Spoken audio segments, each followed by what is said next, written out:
is very simple. It's not complicated. We want strong, healthy community. We want to make ourselves strong. We want to bring our identity back, who we were. It's almost like we've been sitting in a closet for a long time letting people do things for us. Until one day you realize we're not going anywhere. We haven't moved under the current system to get better. Our people haven't advanced as much as we should be. We are losing our identity. We're losing our language. We're losing so much, so fast. We have to do something. Our people said we had to do something. We listened to all our people too.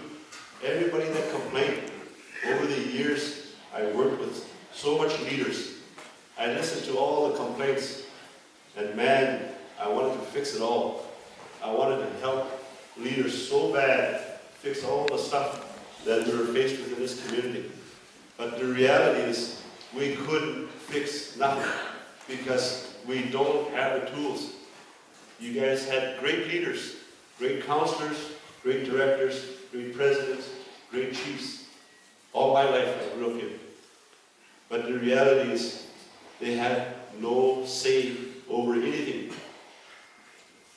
Our people went to them for answers. Solve this for us, fix this for us, do this for us. How can you do anything when you can't tell housing? Let's work with my people and get my people a house. Child and family services, let's work with the family and let's strengthen them and keep them together. Our people have no control and no say over those things. So we needed to take the time to think about if we're going to take over. How are we going to do it? Our people decided in 1993 that they're going to make an attempt to try. John Tetso, Chief Raymond Canaton, all those guys at that time said, why don't we put the band and the Hamlet Council together? So they did a lot of work on the idea that maybe we could bring the administration together so that we could simplify life for our people. If we have a problem, we wanted to go to one place to fix it. That was the vision. That was the idea that the elders had way back in the 60s and the 70s. And when we got to 1993, they passed the Charter Community Act. But there was still a problem. That act is territorial legislation. We still had a ban with the Indian Act, and we had two still separate minds, separate type of thinking. When we started implementing the Charter Community Act, our people, our traditions, our culture, our language is not in the Charter Community Act. We will tell it, it's not inside there. So their priority for under municipal legislation is not making sure our identity is protected. It has nothing to do with it. So there was problems, but we decided that maybe there's another step that we have to take.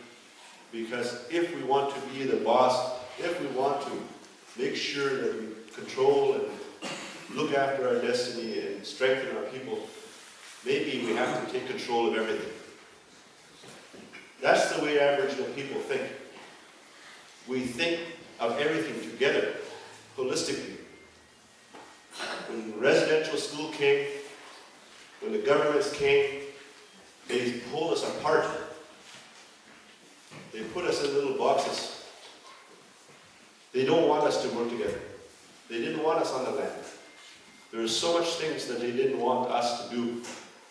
But we never forgot who we were. Yes, we went in a corner, we went in these boxes. But we always knew someday we're going to come out. And when we come out, we're going to come out even stronger. These guys here studied the system. They were on every council, every board since the 50s. They never left us. Thank God we're still here. We lost Paul Baton, who really helped us and reminded us of 1921. Those guys You couldn't ask for more commitment than that. Yes, I put 18 years in. These guys put almost 60 years in, 50 years in. They've never asked for anything. They just keep doing it. Yesterday you spoke. You said you want to come out of the closet. When we bring all this stuff together, now leaders can work with the community to design things to meet your needs. I said it before and I'll say it again. Now you have 500-600 people working together. Who would not want that? That's the way we are. That's Deline people. If you have that, we can work together to help build somebody a house. If you have 600 people building one house, I bet you we'll finish it in 2 days, 3 days. We can do that to help our people. The bush has been the center of our universe forever, thousands of years. We don't use it much anymore. I've heard that too. But the reality is, when you take over health, social services, justice, education, even wellness, every one of those departments can really use the bush. We can find our traditional medicines. We can bring it home. We can take our people that are in trouble. We can take them in the bush and work with them to find themselves. If our families are broken, we can take them to the bush and work with them to strengthen the family again. We can take the students from that school and teach them everything that we want to teach them. I heard our elders say that people are losing their identity, their culture. Well, now we can use it. There's so many different things we can do with the bush. And this is the opportunity you have. These are the things we're going to work on. I caution you though, it's going to take us all to make this thing work. This agreement, this government is yours. It belongs to us. We can't blame territorial government no more. We can't blame federal government. We got a problem. We need to come together. We need to fix it together. But that's the idea. Now we have to work together. And if we work together, man, we don't have to worry about our kids in the future. Our kids are going to be in good hands because they're going to help one another get big. Like the community I know raised me. You guys taught me well. Muskie, thank you very much, Deline. Thank you all for voting and participating. We told people it's okay to say no. That's your right. But we will continue to work with everybody no matter what. And I know we're going to do well.